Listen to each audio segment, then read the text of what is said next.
Joyce T വിയിലൂടെ ഞങ്ങളെ ശ്രദ്ധിക്കുന്ന എല്ലാവർക്കും യേശുക്രിസ്തുവിന്റെ നാമത്തിൽ ഞങ്ങളുടെ സ്നേഹവും വന്ദനവും അറിയിക്കുന്നു. പ്രിയപ്പെട്ട ദൈവമക്കളെ, നിങ്ങളൊക്കെ കർത്താവിലെ സന്തോഷമായിരിക്കുന്നു എന്ന് വിശ്വസിക്കുന്നു. കർത്താവ് എല്ലാവരെയും ധാരാളം അനുഗ്രഹിക്കുമാറാകട്ടെ. ഇന്ന് നമ്മോടൊപ്പം അനുഗ്രഹിക്കപ്പെട്ടതായ ഒരു സാക്ഷ്യവുമായി കടന്നു വന്നിരിക്കുന്ന പ്രിയപ്പെട്ട സഹോദരിയുടെ ജീവിതത്തിൽ കർത്താവ് നടത്തിയ വലിയ വിടുതലുകളും കർത്താവിനെ എങ്ങനെ കണ്ടുമുട്ടി എന്നുള്ളത്, ഒരു ഹിന്ദു ബാക്ക്ഗ്രൗണ്ടിൽ നിന്ന് ജനിച്ചു വളർന്ന പ്രിയ സഹോദരിയെ കർത്താവ് എങ്ങനെ തിരഞ്ഞെടുത്തൊരു ദൈവ പൈതലാക്കി തീർത്തെന്നുള്ളതും 8 വർഷത്തെ പ്രാർത്ഥനയുടെ ഫലമായിട്ടാണ് കർത്താവിനെ വാസ്തവമായി ആരാധിപ്പാനുള്ള സ്വാതന്ത്ര്യം ലഭിച്ചത്. അങ്ങനെയുള്ള ഒരു വലിയ സാക്ഷ്യമാണ് നാം ഇപ്പോൾ കേൾക്കാൻ പോകുന്നത്. നിങ്ങൾ ശ്രദ്ധയോടും പ്രാർത്ഥനയോടും കൂടെ ആയിരുന്നാൽ പ്രിയ കർത്താവിൻ്റെ ദാസ്യ ദൈവം നടത്തിയ ജീവിതാനുഭവങ്ങൾ നിങ്ങളുടെ ജീവിതത്തിൽ വലിയ വിടുതലായിത്തീരും, നിങ്ങളുടെ ആത്മീക വർധനവിന് കാരണമായിത്തീരും. അതിനായി കർത്താവ് നിങ്ങളെല്ലാവരെയും സഹായിക്കട്ടെ. പ്രിയ കർത്താവിൻ്റെ ദാസിയെ ജോയ്സ് ടി വിയിലേക്ക് ഞങ്ങൾ ഹാർദവുമായി സ്വാഗതം ചെയ്യുന്നു. ആമേൻ. Praise Lord. സിസ്റ്റർ, എന്തുകൊണ്ട് വിശേഷം? ദൈവത്തിന്റെ കൃപയാൽ സഹായിക്കുന്നു. ഓക്കെ, കർത്താവ് സഹായിക്കട്ടെ. ദൈവത്തിന്റെ സാന്നിധ്യം സിസ്റ്ററിനോടും കുടുംബത്തോടും കൂടെ ഇരിക്കട്ടെ. ഞങ്ങളോടൊപ്പം ആയിരിക്കുന്നതിൽ ഒത്തിരി സന്തോഷമുണ്ട്. ജീവിതാനുഭവത്തിലേക്ക് കടന്നു പോകുന്നതിന് മുന്നമേ തന്നെ നമുക്ക് ദൈവസന്നിധിയിൽ ഒന്ന് പ്രാർത്ഥിക്കാം. Hallelujah, hallelujah. സ്തോത്രം, സ്തോത്രം. പരിശുദ്ധ കർത്താവേ, നന്ദി നിറഞ്ഞ ഹൃദയത്തോട് ഞങ്ങളങ്ങേ വാഴ്ത്തുന്നു, സ്തുതിക്കുന്നു, സ്തോത്രം ചെയ്യുന്നു. അപ്പാ, അങ്ങയുടെ സന്നിധാനത്തിൽ ഞങ്ങളായിരിക്കുന്ന കർത്താവെ, അങ്ങയുടെ മഹാസാന്നിധ്യത്തിനുള്ളിലാ കർത്താവ് ഞങ്ങളെ ഇരുത്തുമാറാകണമേ. ദാസിയെ ബലപ്പെടുത്തണമേ. കർത്താവ് നടത്തിയ വിധങ്ങൾ വഴികൾ സംസാരിപ്പാനുള്ള എല്ലാ ദൈവകൃപയും കൊടുക്കണേ. കേൾവിക്കാരെ എല്ലാവരെയും അനുഗ്രഹിക്കണമേ. കർത്താവെ, ഈ സാക്ഷ്യം അവരുടെ ജീവിതത്തിൽ അനുഗ്രഹമാകുവാന്, നിങ്ങളുടെ നാമം ഈ സാക്ഷ്യത്തിലൂടെ ഉയർത്തപ്പെടുവാന് പരിശുദ്ധാത്മാവ് സഹായിക്കണമേ. ഞങ്ങളെ ഏൽപ്പിക്കുന്നു യേശു ക്രിസ്തുവിന്റെ നാമത്തിൽ തന്നെ. ആമേൻ. ഹല്ലേലൂയ, ആമേൻ. Praise Lord, praise Lord. Sister, എവിടെ നിന്നാണ് നമ്മോടൊപ്പം ജോയിൻ ചെയ്തിരിക്കുന്നത്? വീട്ടിൽ ആരൊക്കെയുണ്ട്? ഒന്ന് പരിചയപ്പെടുത്തിയാൽ.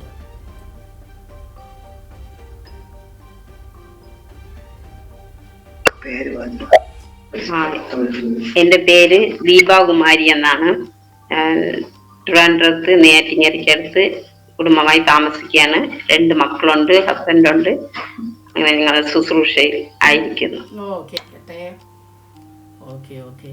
ഇനിയുള്ള സമയം ഞാൻ സിസ്റ്ററിന് നൽകി തരികയാണ്. സിസ്റ്ററിന്റെ ജീവിതത്തിൽ കർത്താവിനെ കണ്ടുമുട്ടിയതും ജീവിതത്തിലുള്ള എല്ലാ അനുഭവങ്ങളും സിസ്റ്ററിന് വിവരിക്കാവുന്നതാണ്.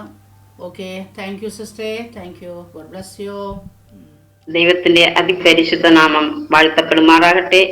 ഈ ജോയ്സ് ടി വിയിൽ ഈ ചാനലിലൂടെ എനിക്ക് സാക്ഷ്യം പറയുവാൻ ദൈവം അനുവദിച്ചു തന്ന നല്ല സമയത്തിനായി ദൈവത്തിന് സ്തുതിക്കുന്നു, സ്തോത്രം ചെയ്യുന്നു. അതിന് മുഖാന്തരമായ സിസ്റ്ററിനും ദൈവദാസനും ഞാൻ എൻ്റെ നന്ദിയും അറിയിച്ചു കൊള്ളുന്നു.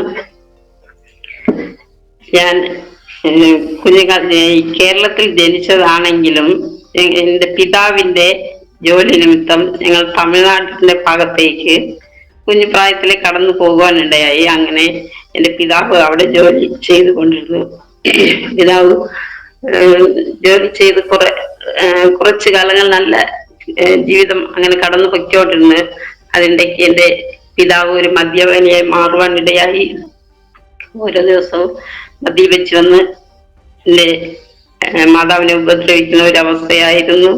എന്നാൽ ഞങ്ങൾ ആരാധിച്ചിരുന്നത് ഒരു ഹൈന്ദവ പശ്ചാത്തലത്തിൽ നിന്നാണ്. അമ്മയെ എൻ്റെ പിതാവെല്ലാം ജനിച്ചു വളർന്ന ഒരു മന്ത്രവാദ കുടുംബത്തിൽ നിന്നാണ്, അതിൻ്റെ ബാക്ക്ഗ്രൗണ്ടിൽ നിന്നാണ് വന്നത്. അങ്ങനെ അതിൻ്റെ ആ മന്ത്രവാദത്തിന്റെ ആ ഒരു ശല്യങ്ങൾ ഇതെല്ലാം ഞങ്ങളുടെ കുടുംബത്തിൽ ഞങ്ങൾ അനുഭവിക്കുവാനിടയായി. കുഞ്ഞുനാൾ മുതൽ എൻ്റെ ജീവിതത്തിൽ ഒരു സമാധാനം എന്ന് ഞാൻ അറിഞ്ഞിട്ടില്ല, ഒരു സ്വസ്ഥത എന്ന് അറിഞ്ഞിട്ടില്ല. അങ്ങനത്തെ ഒരു ജീവിതമായിരുന്നു. അങ്ങനെ എൻ്റെ വിദ്യാഭ്യാസവും അവിടെ തന്നെയായിരുന്നു, തമിഴ്നാട്ടിൽ. അങ്ങനെ കടന്നു പോവുകയായിരുന്നു. ആ സമയത്ത് ഏകദേശം 9ാം ക്ലാസ് 10ാം ക്ലാസ് ആ സമയങ്ങളിൽ ഞാൻ ഇങ്ങനെ സ്കൂൾ ദിവസം പോവും. രാവിലെ പോയി വൈകുന്നേരം വരെ വീട്ടിൽ ഒരു സ്വസ്ഥതയില്ല പിതാവിനെ കൊണ്ട്. അങ്ങനത്തെ ഒരു അവസ്ഥയായിരുന്നു. യാതൊരു തരത്തിലും ഞങ്ങൾക്ക് ഒരു സ്വസ്ഥത. നല്ല ഒരു ജോലി ഉള്ള പിതാവാണ്, നല്ല സാലറി ഉള്ള ഒരു ജോലിയാണ്. എന്നാലും ഞങ്ങളുടെ വീട്ടിൽ ആ സാലറിക്കുള്ള ഒരു സാമ്പത്തിക അവസ്ഥ കാണാൻ ഞങ്ങൾ സാധിച്ചില്ല. ഒരു സ്വസ്ഥയില്ല, സമാധാനമില്ല. അങ്ങനെ കടന്നു പൊയ്ക്കൊണ്ടിരുന്ന ഒരു സമയമാണ്. അങ്ങനെ ഇരുന്നപ്പോൾ എന്റെ മൂന്നാമത്തെ സഹോദരൻ, 7 മക്കളാണ് മാതാപിതാക്കൾക്ക്. അതിൽ എന്റെ മൂന്നാമത്തെ സഹോദരൻ, അവൻ കുഞ്ഞിപ്രായത്തില് ചെറിയൊരു തലവേദന ഇങ്ങനെ കടന്നു വന്നു. അത് പിന്നീട് ബുദ്ധിമുട്ടായി തീർന്നു. ആ തലവേദന അവന് ഒരു സ്വസ്ഥത കൊടുക്കാനിടയായില്ല. കുഞ്ഞാൾ പഠിത്തത്തിൽ തന്നെ ആ തലവേദന ഒരു ബുദ്ധിമുട്ടായി മാറുവാൻ ഇടയായി. ഒരിക്കലും അവൻ പുസ്തകം എടുത്തു വെച്ച് വായിക്കാൻ തുടങ്ങുമ്പോൾ അവന് തലവേദന ബുദ്ധിമുട്ടിച്ചു കൊണ്ടിരുന്നു. ഒരിക്കലും ആ തലവേദന മാറുവാൻ ഏത് ഡോക്ടറെ പോയാലും അപ്പോഴത്തേക്കും അവർ എന്തെങ്കിലും ടാബ്ലറ്റ് കൊടുക്കും, മരുന്നുകൾ കൊടുക്കും. അപ്പോഴത്തേക്ക് ഒരു ആശ്വാസം ലഭിക്കും. പിന്നത്തിൽ ഒരിക്കലും അവനൊരു ആശ്വാസം ലഭിച്ചില്ല. അങ്ങനത്തെ ഒരു അവസ്ഥയിൽ കൂടെ കടന്നുപോയിക്കൊണ്ട് അങ്ങനെ ആയിരുന്നപ്പോൾ അവൻ പഠന സമയത്ത് ഒരു ട്യൂഷൻ ടീച്ചറുടെ വീട്ടിൽ ഇങ്ങനെ ഒരു ട്യൂഷൻ വേണ്ടി കടന്നു പോകുമായിരുന്നു. അങ്ങനെ പൊയ്ക്കൊണ്ടിരുന്ന അവസ്ഥയിൽ ആ ടീച്ചർ ഒരു ദിവസം ഇവൻ ഇങ്ങനെ പഠിച്ചുകൊണ്ടിരിക്കുമ്പോൾ പെട്ടെന്ന് തലവേദന അനുഭവപ്പെട്ട ആ പഠിക്കുന്ന ആ ടെക്സ്റ്റിന്റെ പുറത്ത് തന്നെ കമഴ്ന്ന് ഇങ്ങനെ കിടക്കുന്ന ഒരു അവസ്ഥ അവർ കാണുവാനിടയായി. അവർ പെട്ടെന്ന് ചോദിച്ചു എന്താണെന്ന് ചോദിച്ചപ്പോൾ തലവേദനയാണ്. അപ്പൊ അവർ പറഞ്ഞ് എന്ത് കുഴപ്പമൊന്നുമില്ല, ഇത് എനിക്ക് വർഷങ്ങൾ കൊണ്ട് ഉള്ളതാണ് എന്ന് പറഞ്ഞ കയ്യിലുള്ള ആ ടാബ്ലറ്റ് സമയത്തിൽ കഴിച്ച് അപ്പോഴത്തേക്ക് ഒരു ആശ്വാസം നേടിയെങ്കിലും പിന്നത്തിൽ വീണ്ടും വീണ്ടും ആ തലവേദന അവനെ ബുദ്ധിമുട്ടിച്ചുകൊണ്ടിരുന്ന് അതുകൊണ്ട് ഭാരപ്പെട്ടു. ആ ടീച്ചറാണെങ്കിൽ ഇവനെ ശ്രദ്ധിക്കാനും ഓരോ ദിവസവും തലവേദന ഭാരപ്പെടുന്ന അവസ്ഥ ശ്രദ്ധിച്ചു കൊണ്ടിരുന്നു. അങ്ങനെ ആയിരുന്നപ്പോൾ അവർ ഒരു ദിവസം അവർക്ക് തന്നെ ഇങ്ങനെ സങ്കടം തോന്നിയിട്ട് പറഞ്ഞ് നീ ഇനി വേദനപ്പെടണ്ട, ഞാൻ ഒരു ഡോക്ടറെ കൊണ്ട് കാണിക്കാം എന്ന് പറഞ്ഞ് അവർ അവനെ നിർബന്ധിച്ച്. പക്ഷെ പോയില്ല. എന്നാൽ അവർ ഒരു ദിവസം നിർബന്ധിച്ച് നീ വന്നേ പറ്റുള്ളൂ എന്ന് പറഞ്ഞ് അവർ നിർബന്ധിക്കാനുണ്ടായി. ആ ടീച്ചറാണെങ്കിൽ സ്നാനപ്പെട്ട് ഒരു പെന്തക്കോസ്ത് അനുഭവത്തിലുള്ള ഒരു വ്യക്തിയായിരുന്നു. അങ്ങനെ അവർ ഒരു ദിവസം ഇങ്ങനെ അവരുടെ വാക്കവൻ അനുസരിക്കുവാനുണ്ടായി. അനുസരിച്ച് അവരുടെ പുറകെ ഹോസ്പിറ്റലിൽ അവൻ തയ്യാറായി. പക്ഷെ അവർ കൊണ്ടുപോയത് ഹോസ്പിറ്റലിൽ അല്ല, അവർ അവരുടെ ഒരു ചർച്ചിലാണ്. 21 ദിവസം അവിടെ പ്രാർത്ഥന നടക്കുന്ന ഒരു ചർച്ചാണ്. അങ്ങനെ അവിടെ കൊണ്ടുപോകാനിടയായി. കൊണ്ടുപോയി അവന് അകത്ത് കയറ്റിയപ്പോൾ പെട്ടെന്ന് ഇത് ഹോസ്പിറ്റൽ അല്ലല്ലോ എന്ന് ചോദിച്ചു. അപ്പൊ പറഞ്ഞു ഇത് ഹോസ്പിറ്റലാണ്, നീ ഇവിടെ ഇരുന്ന് എല്ലാം ശ്രദ്ധിക്കണം എന്ന് പറയുവാനിടയായി. അവൻ അതവന്റെ ഒരറ്റത്ത് ബാക്കിൽ പോയി ഇരുന്നു എല്ലാം ശ്രദ്ധിച്ചുകൊണ്ടിരുന്നു. പ്രാർത്ഥിക്കുവാനോ ഒന്നും അറിഞ്ഞുകൂടാ. അങ്ങനെ ഒരു അവസ്ഥയിൽ ബാക്കിൽ ചെന്നിരുന്നു എല്ലാം അവൻ നോക്കിക്കൊണ്ടിരുന്നു. പക്ഷെ അന്ന് അവിടെ മെസ്സേജ് കൊടുക്കുവാൻ വന്ന ഒരു ദൈവദാസൻ പെട്ടെന്ന് എഴുന്നേറ്റ ഉടൻ തന്നെ ബാക്കിലോട്ട് കടന്നു ഇവന്റെ തലയിൽ കൈവച്ച് ഇങ്ങനെ പ്രാർത്ഥിക്കുവാനിടയായി. 8 വർഷം കൊണ്ട് തലവേദനയാൽ പാടപ്പെടുന്ന സഹോദര, നിനക്ക് ഇപ്പോൾ ദൈവം വിടുതൽ തരുന്നു എന്ന് പറഞ്ഞ് ഇങ്ങനെ തലയിൽ കൈവച്ച് പെട്ടെന്ന് പ്രാർത്ഥിച്ചപ്പോൾ തന്നെ അവന്റെ ശരീരത്തിൽ പെട്ടെന്ന് ഒരു തണുപ്പ് അനുഭവപ്പെട്ട് പ്രത്യേക ഒരു ശക്തി അനുഭവപ്പെടുവാൻ തന്റെ ശരീരം വെയിറ്റ് എല്ലാം മാറി ഒരു വെയിറ്റ് ഇല്ലാത്ത ഒരു അവസ്ഥയിലേക്ക് മാറുവാനിടയായി. അത് അവൻ അനുഭവിക്കാൻ തുടങ്ങി. ആ നിമിഷം തന്നെ അവന്റെ ആ തലവേദന ശരീരത്തിൽ നിന്ന് വിട്ടുമാറി. പിന്നെ ആരാധന കഴിഞ്ഞ് പുറത്തിറങ്ങിയപ്പോൾ ആ ടീച്ചർ വന്ന് ചോദിച്ചു നിനക്ക് എന്ത് അനുഭവപ്പെട്ടു എന്ന് ചോദിച്ചപ്പോൾ അവനിങ്ങനെ പറയുകയുണ്ടായി, എന്റെ ശിരസിൽ ഞാൻ കണ്ടു ഒരു കരം എന്ന് പതിക്കുന്നത്. ആ നിമിഷത്തിൽ തന്നെ അത് എന്റെ തലവേദന വിട്ടുമാറി ഞാൻ സൗഖ്യം അനുഭവിക്കാനിടയായി എന്ന് അവൻ പറയുവാൻ തുടങ്ങി. അപ്പോൾ ആ ടീച്ചർക്ക് സന്തോഷമായി. കർത്താവ് മകനെ തൊട്ടു എന്ന് അവർക്ക് ബോധ്യപ്പെട്ടു. അതുകൊണ്ട് അവർ പറഞ്ഞു ഇനി ജീവനുള്ള ദൈവത്തെ ആരാധിക്കണം, നിങ്ങൾ ആരാധിക്കുന്ന ദൈവത്തെ എല്ലാം വിട്ട് ഈ ദൈവത്തിലേക്ക് കടന്നു വരണം എന്ന് അവനോട് പറയുവാനിടയെ. അങ്ങനെ അവൻ പിന്നത്തേതിൽ യേശുക്രിസ്തുവിനെ രക്ഷിതാവെ സ്വീകരിച്ച് സ്നാനപ്പെട്ട് അങ്ങനെ ആ ജീവിതത്തിലേക്ക് അവൻ കടന്നുപോയി. പിന്നത്തേതിൽ അവൻ ഞങ്ങളെ വീട്ടിൽ അങ്ങനെ കടന്നു വരികയില്ല. അവന് ദൈവം കൊടുത്ത ആ വിടുതൽ മറ്റുള്ളവരോട് പറയുവാൻ വേണ്ടിയിട്ട് അവൻ ഇങ്ങനെ കടന്നു പോകുമായിരുന്നു. അധികം വീട്ടിലൊന്നും വരാറില്ല.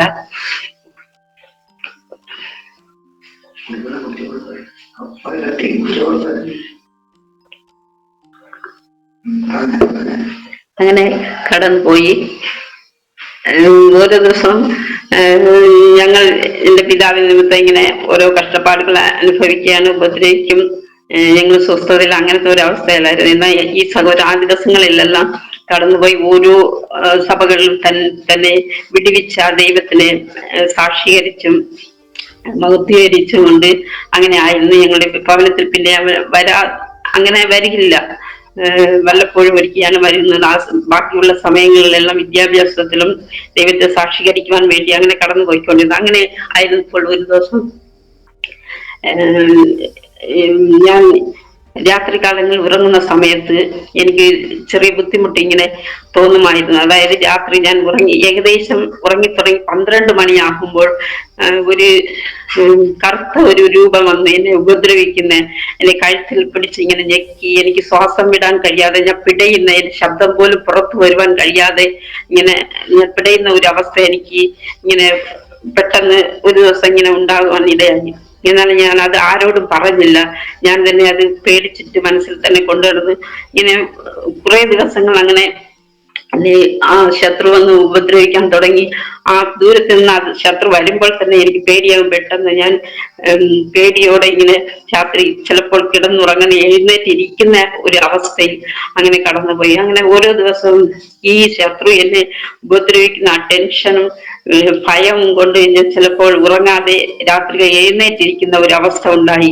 അങ്ങനെ കടന്നുപോയി. ഒരു ദിവസം അങ്ങനെ കടന്നു പൊയ്ക്കൊണ്ടിരുന്നപ്പോൾ എന്റെ സഹോദരൻ എന്റെ വീട്ടിൽ ഒരു സന്ധ്യാസമയത്ത് ഇങ്ങനെ കടന്നു വന്ന് അന്ന് ഞങ്ങളോട് പറഞ്ഞ് ഞാൻ ഇവിടെയാണ് കിടക്കുന്നത് എന്ന് പറഞ്ഞ് എനിക്കുള്ള ഭക്ഷണം ഒരുക്കണം എന്ന് പറഞ്ഞ് അങ്ങനെ രാത്രി ഭക്ഷണം കഴിച്ചു. എല്ലാവരും ഒരുമിച്ചിരുന്ന് കഴിച്ചു. ഞങ്ങൾ കിടന്നുറങ്ങാൻ ഇടയായി. അപ്പൊ എന്റെ സഹോദരൻ സന്ധ്യയായപ്പോഴും എല്ലാവരും ഭക്ഷണം കഴിച്ച് എല്ലാരെയും ഇങ്ങനെ ഇരിക്കുവാൻ പറഞ്ഞു. എന്നിട്ട് ചെറുതായി ഒന്ന് പ്രാർത്ഥിച്ചിട്ട് പോയി കിടക്കുവാൻ പറഞ്ഞ്. പ്രാർത്ഥന എന്റെ ഭവനത്തിൽ ആർക്കും ഇഷ്ടമില്ല, എനിക്കും ഇഷ്ടമില്ല. എന്നാലും ആ സഹോദരൻ പറഞ്ഞതനുസരിച്ച് ഞങ്ങൾ ഇരുന്നു കൊടുത്തു എന്ന് മാത്രമാണ്. അന്ന് രാത്രി കിടന്ന് ഉറങ്ങി, എല്ലാവരും കിടന്നുറങ്ങി. പക്ഷെ എനിക്ക് കിടന്ന് ഉറങ്ങുവാൻ പേടിയാണ്. എന്നാലും ഞാൻ കിടന്നുറങ്ങി. അന്ന് രാത്രി തന്നെ ആ കറുത്ത രൂപം വന്ന് പെട്ടെന്ന് ബലമായി എന്നെ അമർത്തി എന്റെ കഴുത്തിൽ പിടിച്ച് ഇങ്ങനെ ഞെക്കുവാൻ ഇടയായി. അപ്പോൾ പെട്ടെന്ന് എനിക്ക് ശ്വാസം വിടാൻ കഴിയാതെ കിടന്ന് പിടയുന്ന അവസ്ഥയായിരുന്നു. അന്ന് പിടയുന്ന ആ അവസ്ഥയിൽ കൂടെ പെട്ടെന്ന് ഞാൻ അലറി വിളിച്ചപ്പോൾ ആ ശബ്ദം പുറത്തു വരുവാൻ തൊട്ടടുത്ത് മുറിയിൽ കിടക്കുന്ന എന്റെ സഹോദരൻ ഇത് കേൾക്കുവാൻ ഇടയായി. ആ സഹോദരൻ പെട്ടെന്ന് എഴുന്നേറ്റ് ഓടി വന്ന് എന്താണ് സംഭവിച്ചതെന്ന് ഇങ്ങനെ ചോദിച്ചു.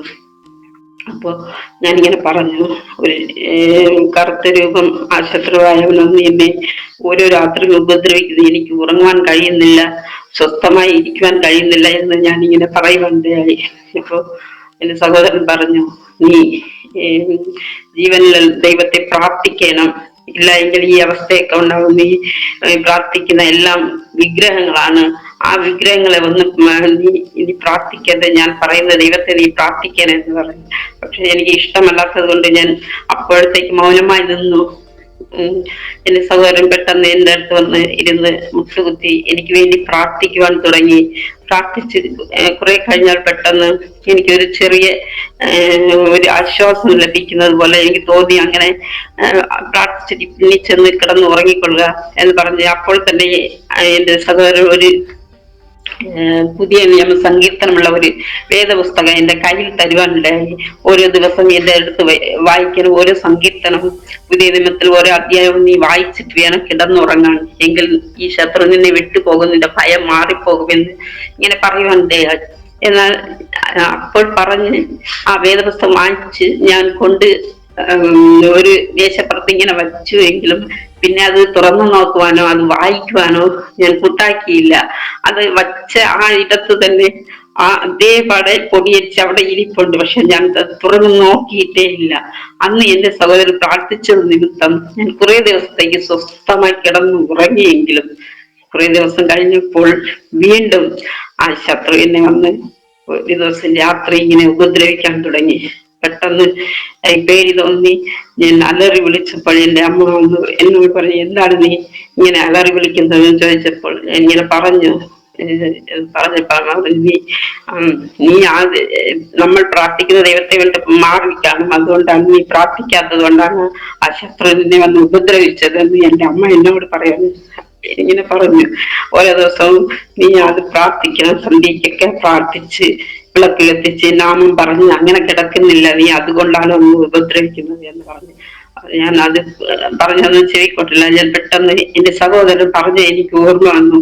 നീ ഈ ശത്രുവിനെ ഉപദ്രവിച്ചത് പേടി തോന്നുമ്പോൾ വേദപുസ്തകം എടുത്ത് വായിച്ചാൽ മതി എന്ന് പറഞ്ഞ് ആ വാക്ക് എനിക്ക് ഓർമ്മ വന്ന് പെട്ടെന്ന് ഞാൻ ആ വേദപുസ്തകം എടുത്ത് കൊണ്ടുവന്ന് പൊടിയെല്ലാം തൊടിച്ച് പെട്ടെന്ന് എടുത്ത് ഇങ്ങനെ വെച്ച് വായിക്കുവാൻ തുടങ്ങി. പെട്ടെന്ന് സഹോദരൻ പറഞ്ഞു, 91 സങ്കീർത്തനം നീ എടുത്തു വെച്ച് വായിക്കണം, അത് നിന്റെ പേടിയെ മാറ്റും എന്ന് ഇങ്ങനെ എനിക്ക് ഓരോ ദിവസം ഓരോ അധ്യായം വായിക്കണമെന്ന് പറഞ്ഞെന്ന ആ ഓർമ്മയിൽ ഞാൻ 91 സങ്കീർത്തനം എടുത്തു വെച്ച് വായിക്കുവാൻ തുടങ്ങി. വായിച്ച് ഇങ്ങനെ താഴോട്ട് വായിച്ചു വന്നപ്പോൾ പെട്ടെന്ന് അതിന്റെ 5-ാമത്തെ വാക്യം അതിന്റെ ശ്രദ്ധയിൽപ്പെട്ടു. രാത്രിയിലെ ഭയത്തെയും പകൽ കറക്കുന്ന അസ്ത്രത്തെയും ഇരുട്ടിൽ സഞ്ചരിക്കുന്ന മഹാമാരിയെയും ഉച്ചയ്ക്ക് നശിപ്പിക്കുന്ന സംഹാരത്തെയും നിനക്ക് പേടിക്കുവാനില്ല എന്ന്. ഹല്ലേലൂയ.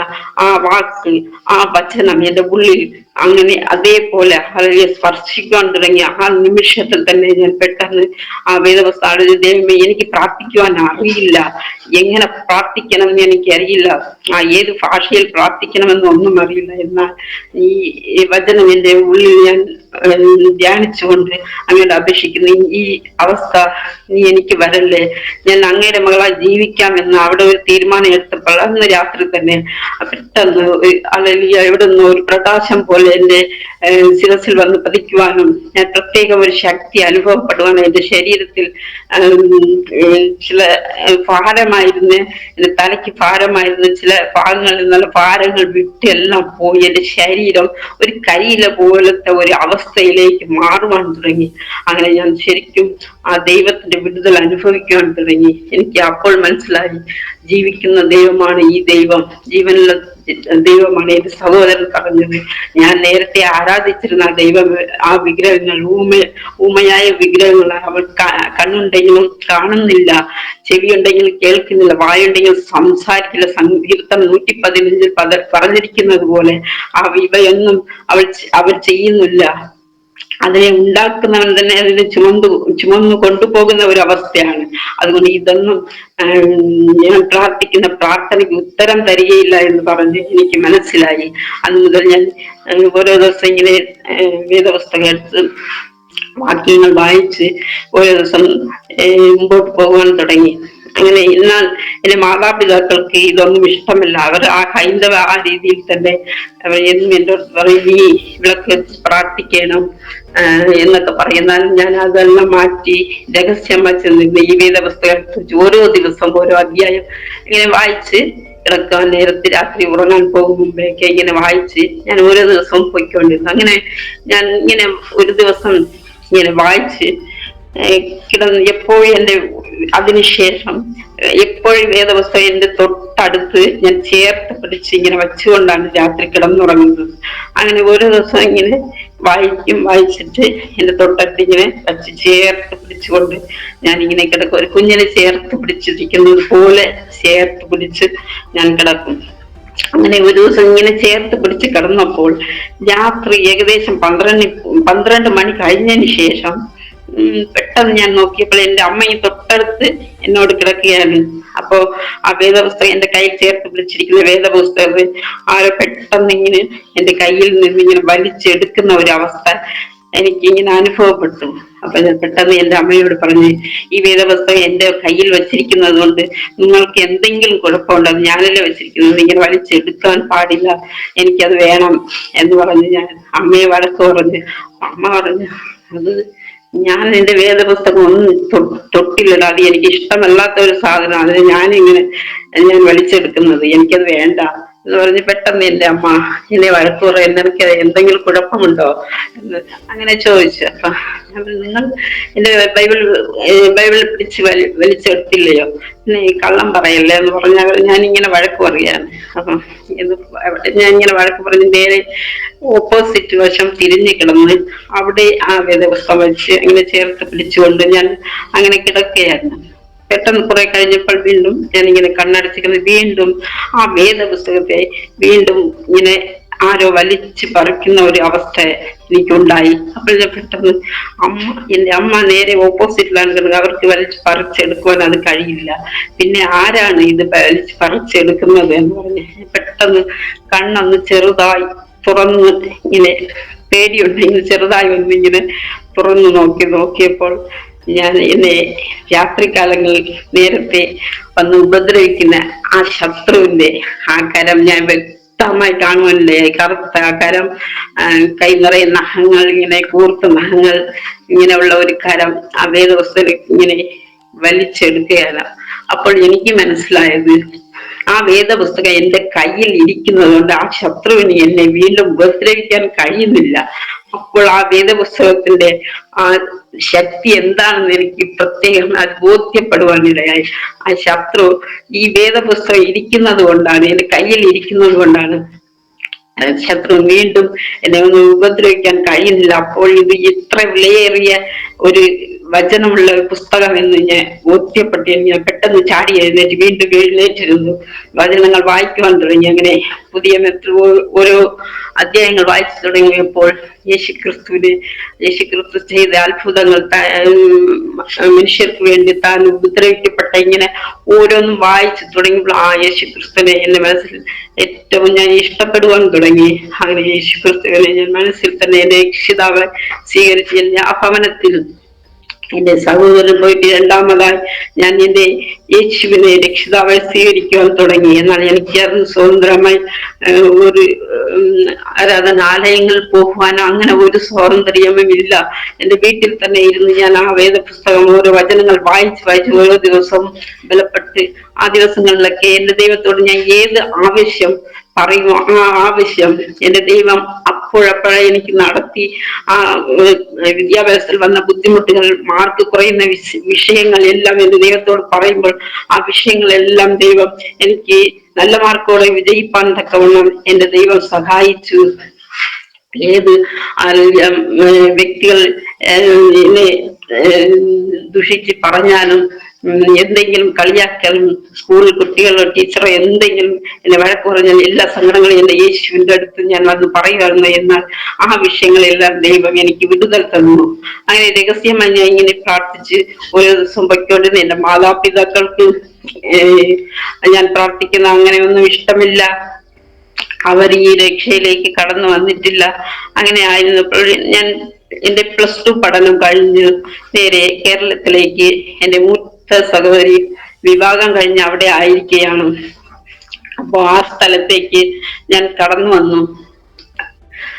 ചേച്ചിയുടെ വീട്ടിൽ ഇങ്ങനെ എന്നെ വിവാഹത്തിന് വേണ്ടി ഇവിടെ വന്ന് ഞാൻ ടൈപ്പ് റൈറ്റിംഗ് പഠിച്ചുകൊണ്ടിരുന്ന സമയത്താണ് എനിക്ക് വിവാഹത്തിന് വേണ്ടി ഇങ്ങനെ ആലോചനകൾ കടന്നു വന്നു. അങ്ങനെ വന്ന് ടൈപ്പ് റൈറ്റിംഗ് പരീക്ഷയെല്ലാം കഴിഞ്ഞു.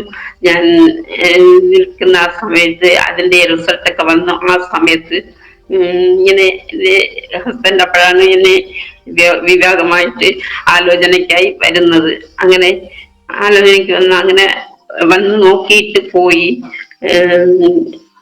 കാര്യങ്ങൾ പിന്നെ സംസാരിക്കാമെന്ന് പറഞ്ഞിട്ട് അങ്ങ് പോകുവാനിടയായി. ഞാൻ അങ്ങനെ ഇരുന്നപ്പോൾ എന്റെ ചേച്ചിയുടെ വീട്ടിൽ, ചേച്ചിയാണെങ്കിൽ എന്റെ മാതാപിതാക്കളെക്കാളും ഒരു ക്രിസ്തീയ വിരോധിയാണ്. ബൈബിൾ വായിക്കുന്നതോ അങ്ങനെ ഒന്നും ഇഷ്ടമില്ലാത്ത ഒരു വ്യക്തിയാണ്. എന്നാൽ അവിടെയും ഞാൻ രാത്രികാലങ്ങളിൽ ഒറ്റയ്ക്കിരുന്ന് എല്ലാവരും ഉറങ്ങിയതിന് ശേഷം ഞാൻ മാത്രം ചെറിയ ഒരു ടോർച്ച് എടുത്ത് കൊണ്ടുവച്ച് ആ ടോർച്ചിന്റെ വെട്ടത്തിൽ ഇരുന്ന് ബൈബിൾ വായിച്ച് ഇങ്ങനെ ധ്യാനിക്കും.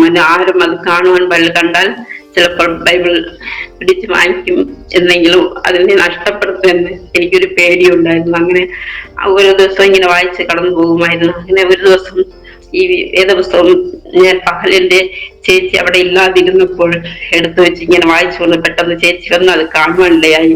കണ്ട് പെട്ടെന്ന് ആ വേദപുസ്തകം പിടിച്ച് വാങ്ങിച്ച് ഓടിക്കൊണ്ട് ചവറിൽ കൊണ്ടിട്ട് കീറി അങ്ങ് കത്തിക്കുവാനിടയായി. അത് കണ്ടപ്പോൾ എനിക്ക് ഭയങ്കര വേദന തോന്നി.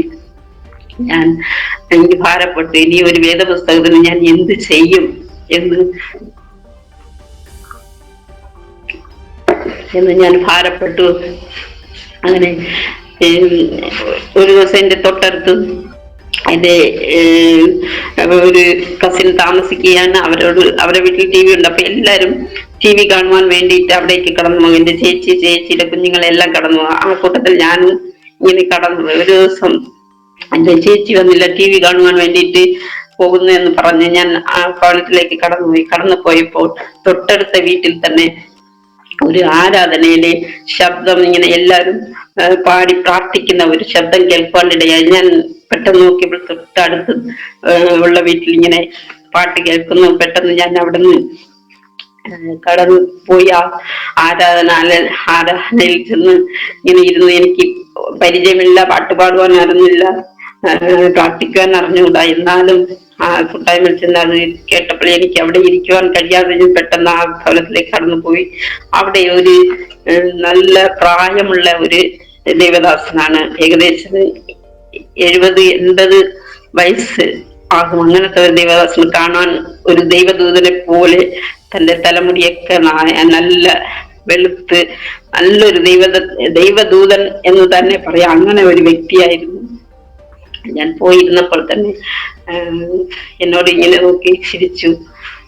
വചനം സംസാരിച്ചു കൊണ്ടിരിക്കുകയാണ്. അതിൻ്റെ ഇടയിൽ തന്നെ എന്നെ നോക്കി ചിരിച്ചു. ഞാൻ ആ പറയുന്ന വചനങ്ങളെല്ലാം കേട്ട് അത് എല്ലാം ആ ദേവദാസൻ പറയുന്ന ഓരോ വചനങ്ങൾ എല്ലാം എനിക്കുള്ളതായിരുന്നു. അവിടെ പറഞ്ഞത് എല്ലാം എനിക്കുള്ളതായിരുന്നു. അവസാനം ആ മെസ്സേജ് കൊടുത്തു തീർന്നപ്പോൾ ആ ദേവദാസന്റെ അടുക്കൽ വന്നു. നിന്നെ ദൈവം നേരത്തെ കണ്ടിരിക്കുകയാണ്. നീ ദൈവത്തിന് വേണ്ടി പൂർണ്ണമായി ഏൽപ്പിച്ചു കൊടുക്കണം. മറിയെ പോലെ നല്ല അംശം തിരഞ്ഞെടുക്കുന്ന ഒരു വ്യക്തിയായി മാറണം എന്ന് പറഞ്ഞ് എന്നോട് ഇങ്ങനെ ആലോചന പറയുന്നുണ്ട്. ഞാൻ അതുപോലെ ഏറ്റെടുത്ത് എന്നിട്ട് ഞാൻ എന്റെ കാര്യങ്ങൾ ഇങ്ങനെ പറഞ്ഞു തുടങ്ങി. ഞാൻ എന്റെ വീട്ടിൽ എന്റെ സഹോദരൻ ഞാനും മാത്രമാണ്.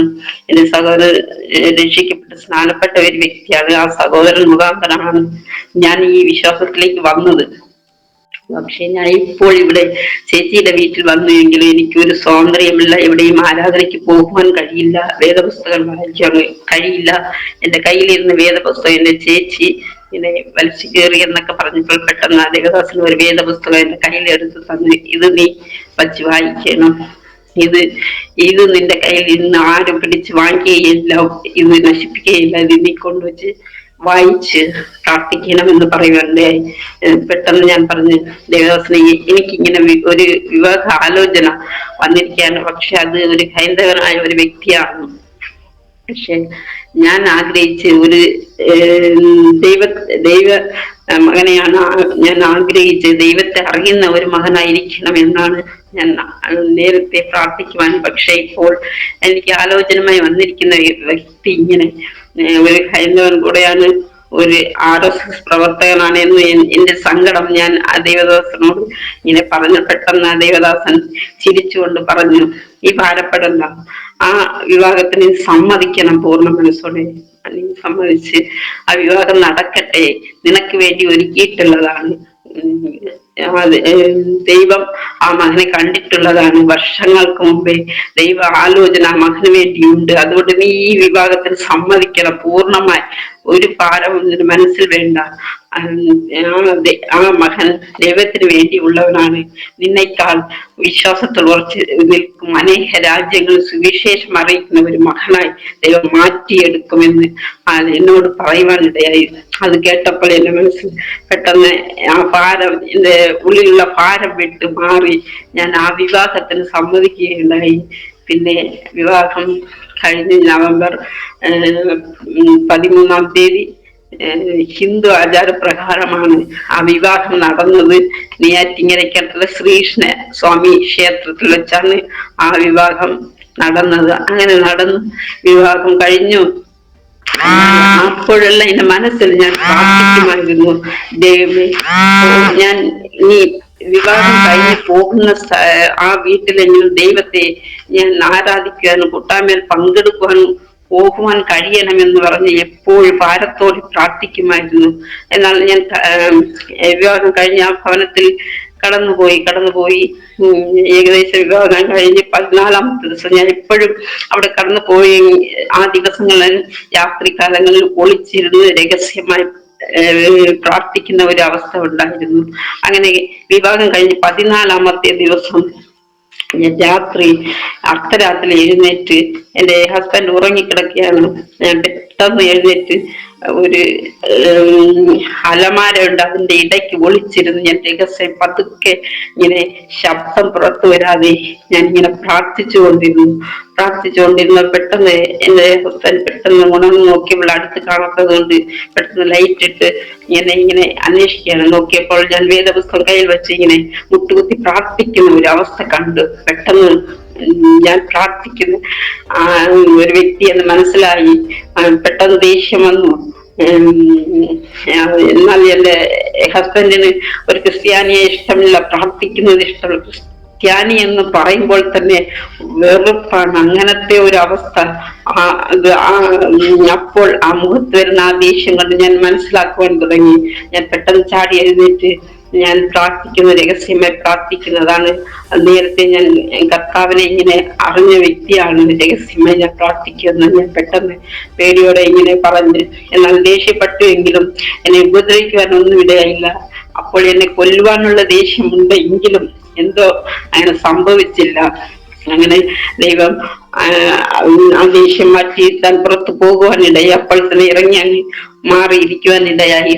അങ്ങനെ ഞാൻ ഈ പ്രാർത്ഥന തുടർന്നുകൊണ്ടിരുന്നു. ഒരിക്കലും അത് മാറ്റാതെ ഇങ്ങനെ തുടർന്ന് പൊയ്ക്കൊണ്ടിരുന്നു. അങ്ങനെ ഓരോ ദിവസവും പെട്ടെന്ന് ഒരു ദിവസം ഞാൻ ഹസ്ബൻഡിന്റെ അമ്മ ഒരു ഡ്രസ്സെല്ലാം വെച്ചിരിക്കുന്ന ഒരു പണ്ടത്തെ ആ പെട്ടിയുണ്ട്. അതിൻ്റെ അകത്ത് നോക്കിയപ്പോൾ ഒരു വേദപുസ്തകം ഇരിക്കുന്നത് ഞാൻ കണ്ടു. ഞാൻ പെട്ടെന്ന് ആ വേദപുസ്തകം കയ്യിലെടുത്തിട്ട് അമ്മയോട് ചോദിച്ചു, ഈ വേദപുസ്തകം എങ്ങനെ കിട്ടിയെന്ന് ഞാൻ ഇങ്ങനെ ഹസ്ബൻഡിന്റെ അമ്മയോട് ചോദിക്കുകയാണ്. അപ്പോഴാണ് അവർ തന്റെ ആ വേദപുസ്തകം തന്റെ കയ്യിൽ കിട്ടിയ അവസ്ഥ പറയുകയാണ്. ഇങ്ങനെ എൻ്റെ ഇളയ മകൻ ഇങ്ങനെ ക്യാൻസർ പേഷ്യന്റ് ആയിരുന്നു. അങ്ങനെ ഞാൻ മെഡിക്കൽ കോളേജിൽ ഇളയ മകനെ കൊണ്ട് അവിടെ ആയിരുന്നപ്പോൾ അവനെ ഓപ്പറേഷൻ അവന്റെ ഒപ്പം ഓപ്പറേഷൻ കയറ്റിയ വ്യക്തികളെല്ലാം ഓപ്പറേഷൻ കഴിഞ്ഞ് പുറത്ത് കൊണ്ടുവന്നെങ്കിലും എൻ്റെ മകനെ അവർ പുറത്ത് കൊണ്ടുവന്നില്ല. അവർ പറഞ്ഞ ആ സമയം കഴിഞ്ഞിട്ട് അവർ പുറത്ത് കൊണ്ടുവന്നില്ല. അവർ നേരത്തെ പറഞ്ഞിരുന്നു, സമയം കഴിഞ്ഞ് പുറത്ത് വന്നില്ല എങ്കിൽ അവൻ മരിച്ചു കഴിഞ്ഞു എന്ന് നിങ്ങൾ മനസ്സിലാക്കിയാൽ മതി എന്ന് എന്നോട് പറഞ്ഞിരുന്നു എന്നവർ പറഞ്ഞു.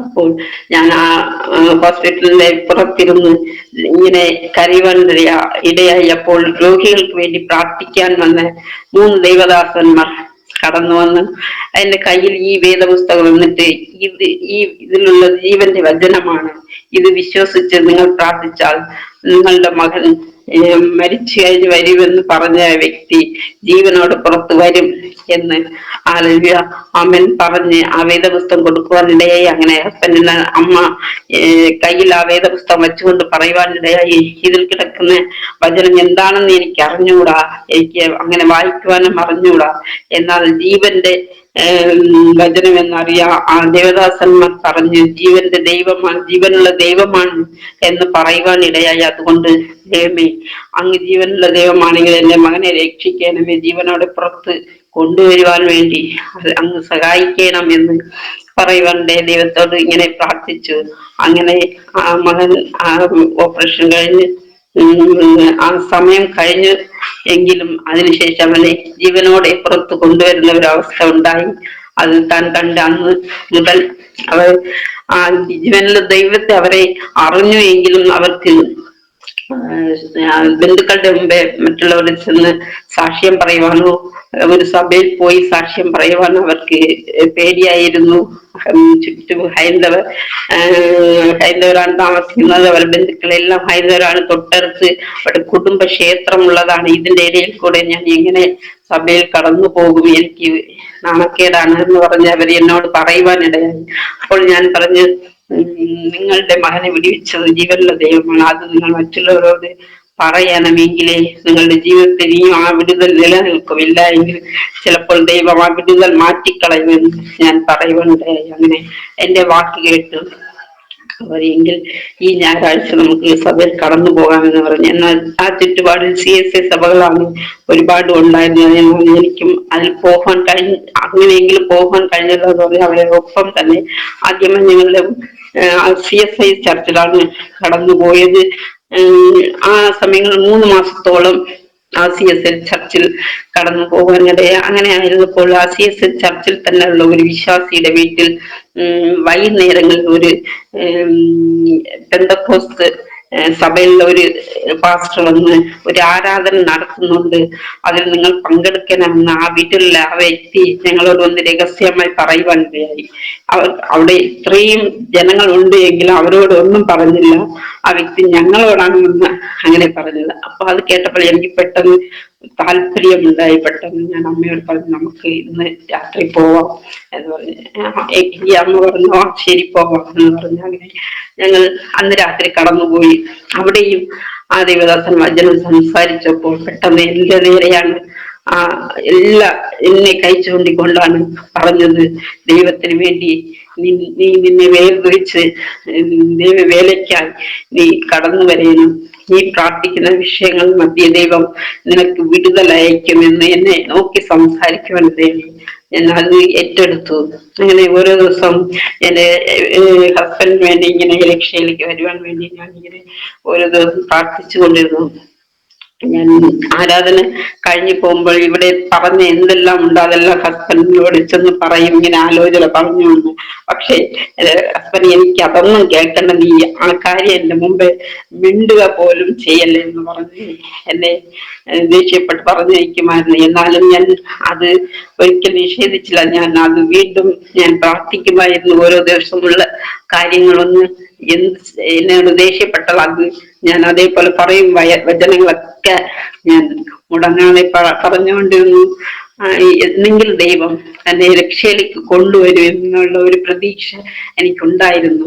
അദ്ദേഹത്തെ എന്റെ വിവാഹത്തിനും ആ ദേവദാസൻ പറഞ്ഞ ആലോചന എന്റെ ഉള്ളിലുണ്ട്. അതുകൊണ്ട് ഞാൻ വീണ്ടും വീണ്ടും എന്നോട് ഓരോ വചനങ്ങൾ ഇങ്ങനെ പറഞ്ഞ് ഇങ്ങനെ ജീവനുള്ള ദൈവത്തെ കുറിച്ച് എല്ലാം ഇങ്ങനെ പറഞ്ഞുകൊണ്ടിരിക്കുമായിരുന്നു. എന്നോട് ദേഷ്യപ്പെടും എങ്കിലും ഞാൻ അത് ഓരോ ദിവസം എന്ന് പറയുന്നത് ഞാൻ നിർത്തിയില്ല, വീണ്ടും വീണ്ടും പറഞ്ഞുകൊണ്ടിരുന്നു. അങ്ങനെയായിരുന്നു.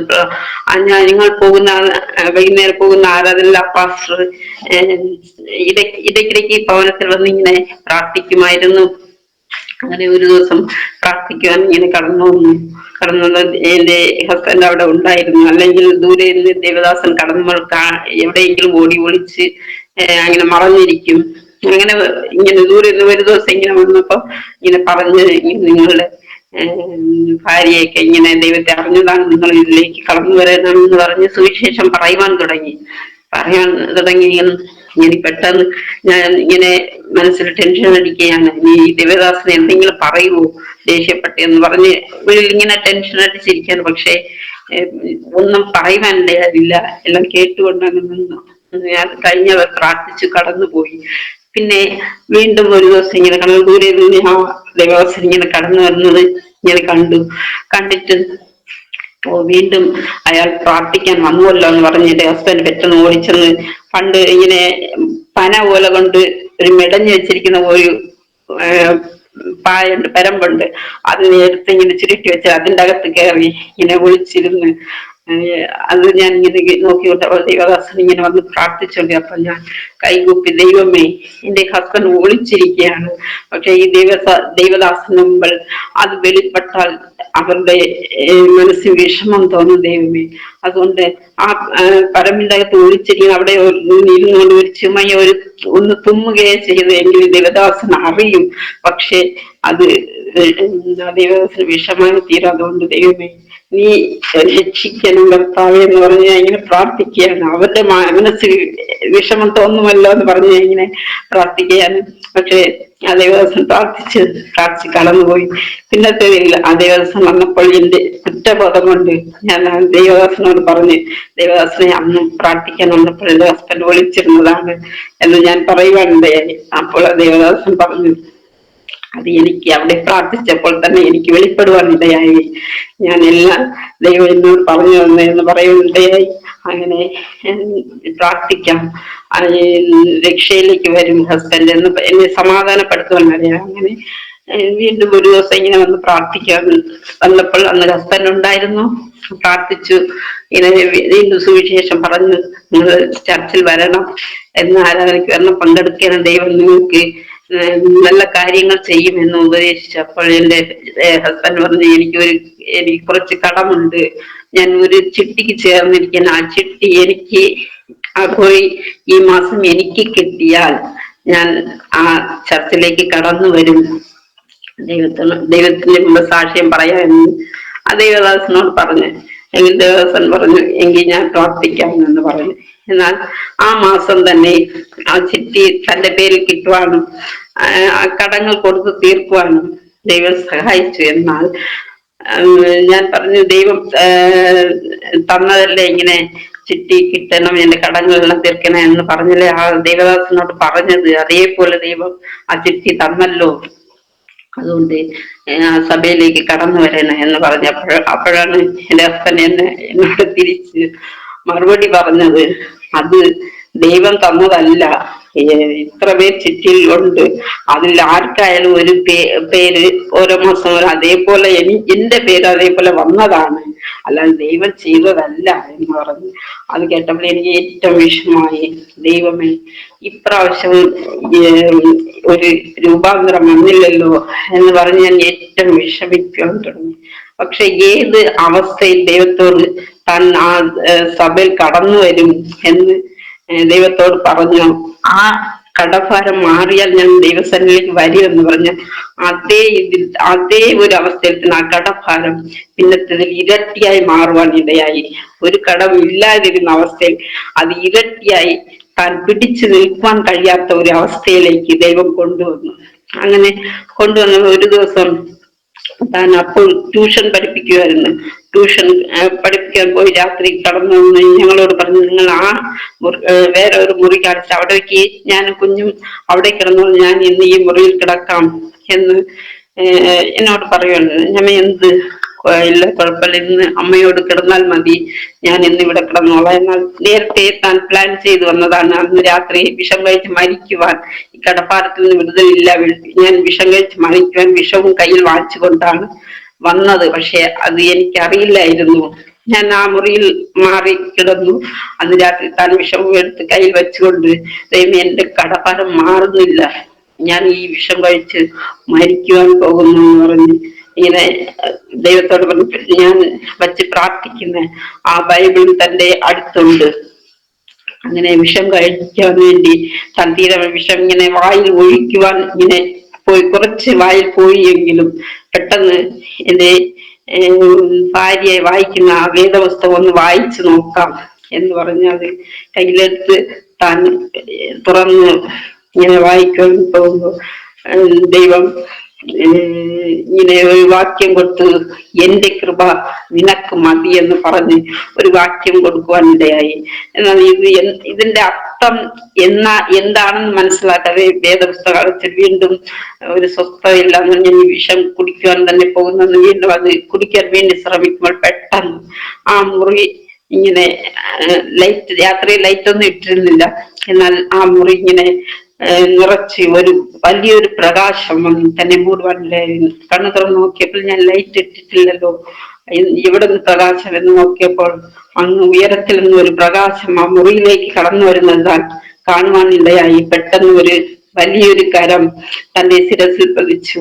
വീണ്ടും ആ ദൈവത്തിന്റെ ശബ്ദം കേൾക്കുവാൻ, എന്റെ കൃപ നിനക്ക് മതി എന്ന് പറഞ്ഞ് ഇങ്ങനെ കേൾക്കുവാനിടയായി. അങ്ങനെ അന്ന് രാത്രി തന്നെ ദൈവം തന്നെ തൊട്ടു.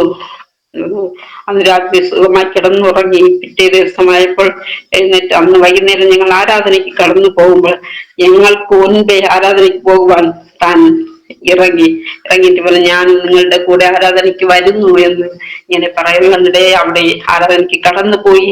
അവിടെ പോയപ്പോൾ ആ ദേവദാസനോട് പറഞ്ഞു, ദേവദാസനെ, ഇന്ന് എനിക്ക് സാക്ഷ്യം പറയണമെന്ന് എന്റെ ഹസ്ബൻഡ് പറയുവാനിടയായി. അപ്പൊ ഇങ്ങനെ ചിന്തിച്ച് എന്താണ് സാക്ഷ്യം പറയുവാൻ പോകുന്നത് എന്ന് ഞാൻ ഇങ്ങനെ ആലോചിച്ചു. തലേ ദിവസം രാത്രി നടന്ന ഒന്നും ഞങ്ങൾക്കറിയില്ലല്ലോ, അതിന് എന്താണെന്ന് പറഞ്ഞ് ഞാൻ ഇങ്ങനെ നോക്കിയിരുന്നപ്പോൾ താൻ തലേ ദിവസം രാത്രി അനുഭവിച്ച ദൈവിക സന്ദർശനം പറയുവാനും ദൈവം തന്നെ വിടുവിച്ച വിഷം കഴിക്കുവാൻ പോയത് എല്ലാം അവിടെ സാക്ഷ്യം പറയുവാൻ തുടങ്ങി. അങ്ങനെ ദൈവം തന്നെ തൊട്ട് ആ രക്ഷയിലേക്ക് താനും കടന്നു വരുവാനിടയായി. അങ്ങനെ ഞങ്ങൾ ഒരുമിച്ച് പിന്നത്തതിൽ ആരാധനയ്ക്ക് കടന്നു പോകുവാൻ ഇടയായി.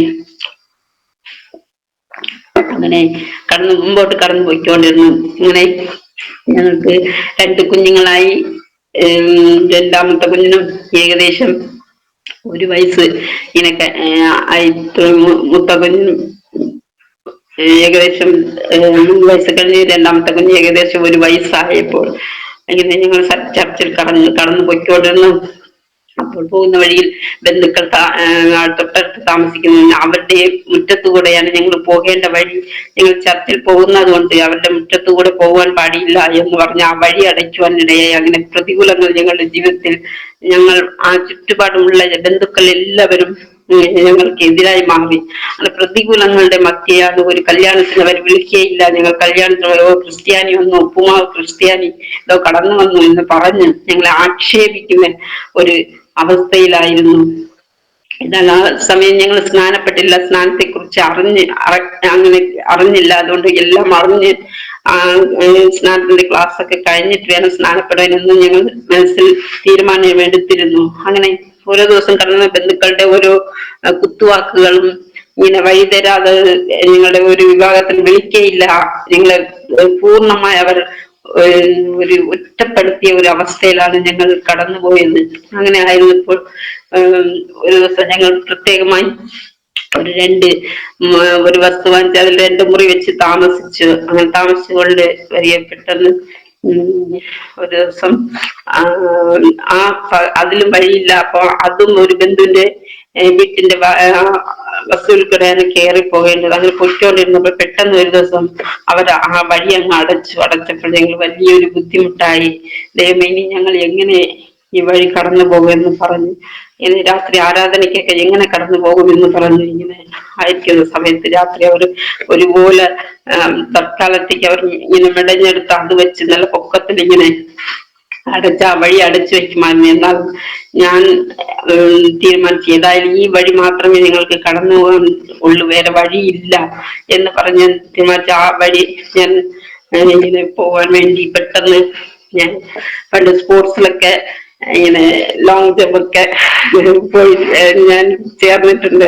അതുകൊണ്ട് ആ ശക്തി വെച്ച് ഞാൻ പുറകോട്ട് പോയിട്ട് അവർക്ക് എത്തി വെച്ചിരിക്കുന്ന ആ ഓലയെ ചാടി മറികടന്ന് എന്റെ കയ്യിലിരിക്കുന്ന കുഞ്ഞുങ്ങളെ എന്റെ ഹസ്ബൻഡിനെ ഏൽപ്പിച്ച് ഞാൻ ചാടി മറികടന്ന് അപ്പുറത്ത് ഇറങ്ങി. എന്നിട്ട് എന്റെ കുഞ്ഞുങ്ങളെ വാങ്ങിച്ച് അപ്പുറത്ത് ഇറക്കി വിട്ടിട്ട് വീണ്ടും എന്റെ ഹസ്ബൻഡ് ചാടുവാൻ കഴിയില്ല, അതുകൊണ്ട് ഞാൻ തന്നെ കൈ പിടിച്ച് പെട്ടെന്ന് ഇങ്ങനെ വലിച്ച് ഇപ്പുറത്താക്കി. അങ്ങനെയാണ് ഞങ്ങൾ ആരാധനയ്ക്ക് പോയിക്കൊണ്ടിരുന്നത്. അങ്ങനെ വഴിയടച്ച് എല്ലാ തരത്തിലും ഞങ്ങളെ ഒറ്റപ്പെടുത്തി. ഞങ്ങൾ കുത്തുവാക്കുകൾ ഗോതമ്പ് ക്രിസ്ത്യാനി, ഞങ്ങൾ ഉപ്പുമാവ് വാങ്ങിക്കുവാൻ വേണ്ടിയാണ് പള്ളിയിൽ പോകുന്നത്, ആഹാരത്തിന് വേണ്ടിയാണ് പോകുന്നത് എന്നൊക്കെ കുത്തുവാക്കുകൾ പറഞ്ഞ് ഞങ്ങളെ ആക്ഷേപിക്കുവാൻ തുടങ്ങി. അങ്ങനെ ആയിരുന്നപ്പോൾ ഞങ്ങൾ സ്നാനത്തിന് വേണ്ടി ഇങ്ങനെ ഒരുങ്ങിക്കൊണ്ടിരുന്ന സമയത്ത് ഒരു ദിവസം എന്റെ ചേച്ചിയുടെ വീട്ടിൽ ഞാൻ എന്തോ ഒരു പ്രത്യേക ഫംഗ്ഷന് വേണ്ടി ഇങ്ങനെ കടന്നു പോയപ്പോൾ ചേച്ചി നോക്കിയപ്പോൾ ഞാൻ നേരത്തെ ഇരുന്ന അവസ്ഥയിലല്ല, ക്രിസ്ത്യാനി ആയപ്പോൾ ഒരുപാട് മാറ്റം വന്നിരിക്കും, ഓർണമെന്റ്സ് ഉണ്ട് എങ്കിലും മാറ്റം വന്നിരിക്കുന്നു. അപ്പൊ ചേച്ചി പറഞ്ഞു,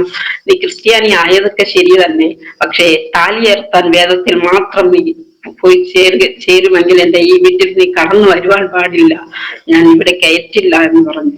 അപ്പോൾ ഞാൻ പെട്ടെന്ന് ദൈവമേ, എങ്ങനെയാണെങ്കിൽ എന്റെ ബന്ധുക്കൾ പൂർണ്ണമായി എന്നെ ഉപേക്ഷിക്കും എന്ന് പറഞ്ഞ് ഇങ്ങനെ മനസ്സിൽ തീരുമാനിച്ചുള്ളത്. എന്നാൽ അതിനു മുമ്പേ തന്നെ ഞാൻ ഓർണമെന്റ്സ് ഇട്ടിരിക്കെങ്കിൽ ഓരോ ദിവസവും ഒരു വ്യക്തി വന്ന് എന്റെ ചെവിയിൽ എപ്പോഴും പറയും, ഇത് മലമാണ്, നീ ഇത് ഉപേക്ഷിക്കണം എന്ന് ഒരു വ്യക്തി എന്റെ ചെവിയിൽ വന്ന് എപ്പോഴും പറയും. പക്ഷേ ആ ശബ്ദം ഞാൻ കേട്ടില്ല, ഞാൻ നിഷേധിച്ചു കളഞ്ഞു. അങ്ങനെ ഇരുന്നപ്പോൾ എന്റെ മാതാവ് അപ്പോൾ രക്ഷിക്കപ്പെട്ട് കഴിഞ്ഞു, സ്നാനപ്പെട്ടില്ല എങ്കിൽ രക്ഷിക്കപ്പെട്ട് കഴിഞ്ഞ്. മാതാവ് ഒരു ദിവസം വീട്ടിൽ വന്നപ്പോൾ ഞാൻ പറഞ്ഞു,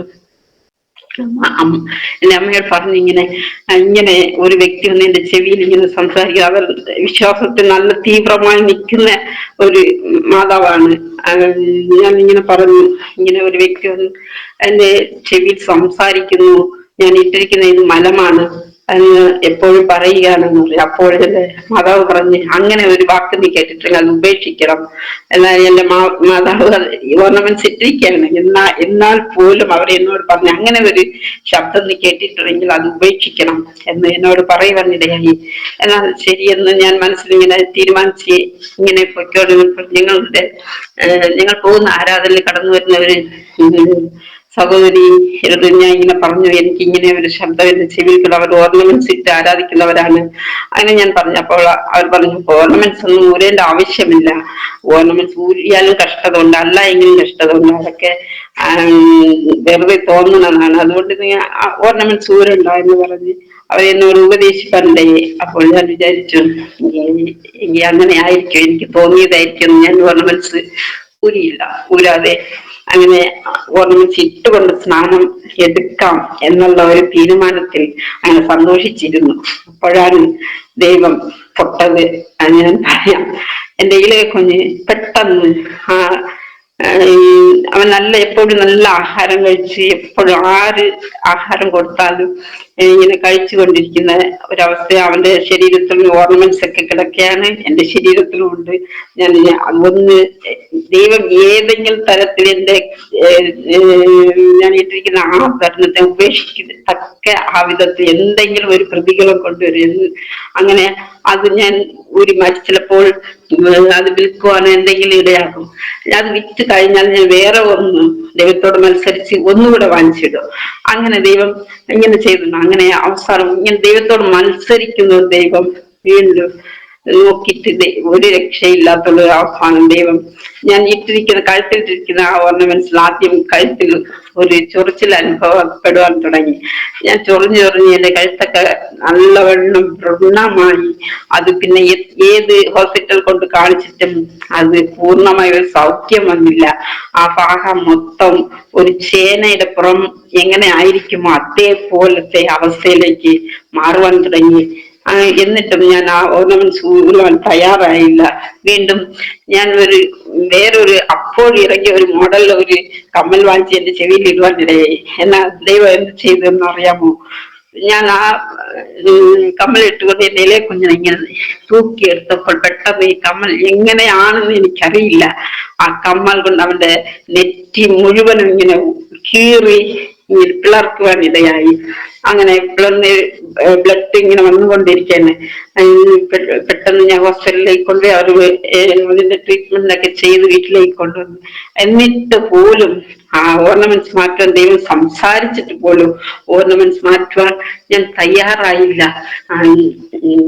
വേദപുസ്തകം വായിക്കുമ്പോൾ യോനയോട് ദൈവം നിനവയിലേക്ക് പോവാൻ ആലോചന പറഞ്ഞപ്പോൾ യോന നിനവയിലേക്ക് പോവാതെ തർസീസിലേക്കാണ് അവൻ പോയത്. അപ്പോൾ അവൻ അനുഭവിച്ചത് ആ കപ്പലിൽ പെരുങ്കാറ്റടിച്ച് പ്രതികൂലം വന്നു. പിന്നെ മത്സ്യത്തിന്റെ വയറ്റിലായി. അവിടെ നിന്ന് 3 ദിവസം അവൻ അന്ധകാരത്തിന്റെ ഒരു അവസ്ഥയിൽ, മരണത്തിന്റെ ഒരു അവസ്ഥയിലായിരുന്നപ്പോഴാണ് അവന് ബോധ്യം വന്നത് ദൈവത്തെ മറന്നുതാൻ ജീവിക്കുകയായിരുന്നു എന്ന്. അതേപോലെ ആ അവസ്ഥ പോലെ എന്റെ ജീവിതത്തിലും കടന്നു വരുവാൻ തുടങ്ങി. പെട്ടെന്ന് ദൈവത്തോട് ഞാൻ ഇങ്ങനെ മത്സരിച്ചു കൊണ്ടിരുന്നപ്പോൾ പെട്ടെന്ന് എന്റെ നല്ല ആരോഗ്യത്തോടെ ഇരുന്ന് കുഞ്ഞ് പെട്ടെന്ന് അയാളെ കുഞ്ഞ് ലൂസ് മോഷൻ പിറ്റേ ദിവസം തൊട്ട് തുടങ്ങി. ലൂസ് മോഷൻ തുടങ്ങി ഇങ്ങനെ ഓരോ ഹോസ്പിറ്റലിലും, ഇവിടെ ഇനി ഈ നെയ്യാറ്റിങ്കര ഭാഗത്തുള്ള എല്ലാ ഹോസ്പിറ്റലിലും ഞാൻ കൊണ്ട് കാണിക്കാൻ ഓരോ ഡോക്ടറും തരുന്ന ആ ടാബ്ലറ്റ് എല്ലാം കൊടുക്കുവാനും മെഡിസിൻ എല്ലാം കൊടുക്കുവാനും അപ്പോഴത്തേക്ക് ഒരു സൗഖ്യം വരുമെങ്കിലും പിന്നെ അത് കുറയുവാൻ കഴിഞ്ഞാൽ അത് ഇങ്ങനെ ഓരോ ദിവസവും കൂടിക്കൊണ്ടിരുന്ന് അതിനോടൊപ്പം തന്നെ അവന്റെ വയറ് ഇങ്ങനെ അവന്റെ ശരീരത്തെ ഇരട്ടിയായി ഇങ്ങനെ വീർത്തു തുടങ്ങി. ആഹാരം ഒന്നും കഴിക്കുന്നില്ല, പക്ഷെ ആ വയറ് വീർത്തിരുന്നു. ശരീരം ഉണങ്ങി ഒരു എല്ല് എങ്ങനെ ആയിരിക്കും ആ അവസ്ഥയിൽ മാറി. പക്ഷെ ആ വയർ മാത്രം ഇരട്ടിയായി ഇങ്ങനെ വീർത്തുകൊണ്ടിരുന്നു. ഇനി കൊണ്ടുപോകാൻ ഒരു ഹോസ്പിറ്റൽ, അവസാനം അവർ പറഞ്ഞു മെഡിക്കൽ കോളേജിലേക്ക് കൊണ്ടുപോയാൽ അവിടെ ചിലപ്പോൾ സൗഖ്യം കിട്ടും എന്ന് പറയുന്നുണ്ട്. അങ്ങനെ ഞാൻ തീരുമാനിച്ച് മെഡിക്കൽ കോളേജിൽ കൊണ്ടുപോകാൻ തീരുമാനിച്ച ഒരു വ്യക്തികൾ പറഞ്ഞു, മെഡിക്കൽ കോളേജിലേക്ക് കൊണ്ടുപോയാലും ഇവിടെ തന്ന ആ മെഡിസിൻ തന്നെ അവിടെയും തരും, അല്പം കൂടെ ഡോസ് കൂട്ടി തരുമെന്നേ ഉള്ളൂ, അതുകൊണ്ട് അവിടെ കൊണ്ടുപോയാൽ ഇത് തന്നെ അവസ്ഥ എന്ന് പറയുന്നു. അപ്പോൾ പെട്ടെന്ന് ഞാൻ ചിന്തിച്ചു, ശരി തന്നെ, അപ്പൊ അവിടെ പോയാൽ ഇതേ മെഡിസിൻ തന്നെ അല്പം കൂടെ ഡോസ് കൂട്ടി കൊടുക്കും എന്ന് പറഞ്ഞ് ആ സമയങ്ങളിലൊക്കെ ദൈവം ഓർണമെന്റ്സ് മാറ്റാൻ പറഞ്ഞ് ഓർണമെന്റ്സ് എല്ലാം വിറ്റാണ് ഈ കുഞ്ഞിനെ ഞാൻ ചികിത്സിച്ചത്. അങ്ങനെ എല്ലാ ഓർണമെന്റ്സും, പക്ഷെ എന്റെ കുഞ്ഞിന്റെ ശരീരത്തിൽ കിടക്കുകയാണ് ഓർണമെന്റ്സ്. ബാക്കിയെല്ലാം മാറി. എന്റെ കഴുത്തിലുള്ളത്, കയ്യിലുള്ള എല്ലാം ഇങ്ങനെ വിറ്റ് ഓരോ ഹോസ്പിറ്റലിൽ ചിലവാക്കി എല്ലാം തീർന്നു. എന്നിട്ടും കുറയുന്നില്ല. ഞാൻ ഇങ്ങനെ അവസാനം ഞാൻ ദൈവത്തോട് ഇങ്ങനെ നിലവിളിച്ചിട്ട് ഞാൻ പറഞ്ഞു, ദൈവമേ എന്റെ കുഞ്ഞിനെ സൗഖ്യമാക്കണമെന്ന് പറഞ്ഞ് ഞാൻ ഇങ്ങനെ കരഞ്ഞു തുടങ്ങി. അവിടെ ഇങ്ങനെ ഓരോരുത്തർ വന്ന് എന്റെ കുഞ്ഞിനെ കാണുന്നു, ഇത് സൗഖ്യമാകുന്നു, അവരെല്ലാമോ സങ്കടങ്ങൾ ഇങ്ങനെ പറഞ്ഞ് അങ്ങനെ പോവുകയാണ്. എന്നാൽ ഞാൻ അവിടെ നിന്ന് നിലവിളിച്ച് ദൈവത്തോട് കരയാണ്. ഞാൻ കരഞ്ഞിട്ടു. എന്നാലും ദൈവത്തോടുള്ള ആ സമർപ്പണം ഞാൻ ദൈവത്തോട് പറയുന്നില്ല.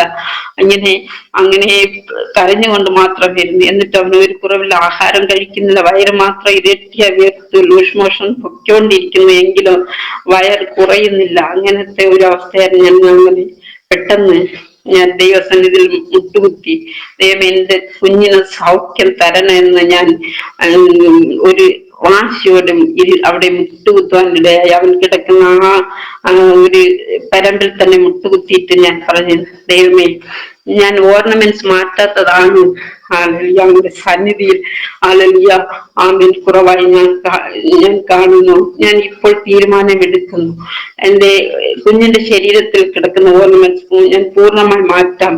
എന്റെ ശരീരത്തിൽ ഇനി ഇല്ല, എന്നാൽ ഇനി ഞാൻ ഓർണമെന്റ്സ് ഞാൻ തൊടുകയില്ല. ദൈവം ഇപ്പോൾ എന്റെ കുഞ്ഞിന് സൗഖ്യം തരണമെന്ന് പറഞ്ഞ് ദൈവസന്നിധിയിൽ കരഞ്ഞുകൊണ്ട് തന്നെ ഞാൻ നിലവിളിച്ചുകൊണ്ട് തന്നെ മുട്ടുകുത്തി എന്റെ കുഞ്ഞിന്റെ അരികിലിരുന്നു. ഇങ്ങനെ പ്രാർത്ഥിക്കുവാൻ തുടങ്ങി. ഞാൻ തീരുമാനമെടുത്ത് ഇങ്ങനെ പ്രാർത്ഥിച്ചുകൊണ്ടിരുന്നു. പെട്ടെന്ന് ഒരു വചനം ഇങ്ങനെ കേൾക്കുവാനിടയായി. ഞാൻ സകല ജഡത്തിന്റെയും ദൈവമായി യഹോവയാകുന്നു, എന്നാൽ കഴിയാത്ത വല്ല കാര്യമുണ്ടോ എന്നുള്ള ഒരു ശബ്ദം ഞാൻ കേൾക്കുവാനിടയായി.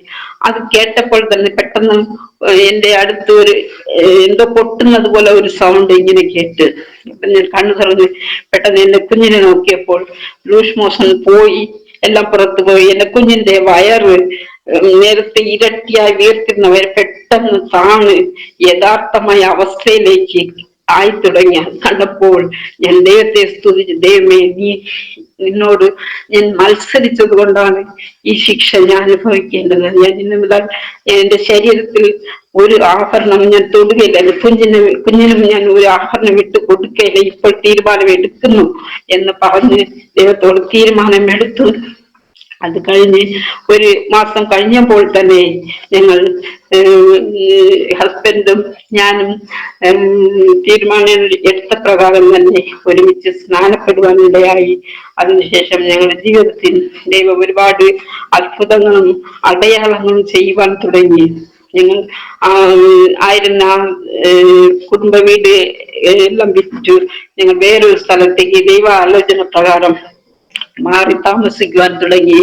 അവിടെ വന്ന് ഞങ്ങളുടെ ജീവിതത്തിൽ ആദ്യം വാടകയിൽ താമസിച്ച് ദൈവം ഞങ്ങൾക്ക് ആലോചന പറഞ്ഞു, ഒരു നീരോട്ടമുള്ള സ്ഥലത്ത് ഞങ്ങൾക്ക് വസ്തു തരും, വീട് തരും എന്ന് പറഞ്ഞു. അതേപോലെ തന്നെ ഞങ്ങൾക്ക് ഒരു കനാലിന്റെ സൈഡിലായി കുറച്ച് വസ്തു ദൈവം തന്നു.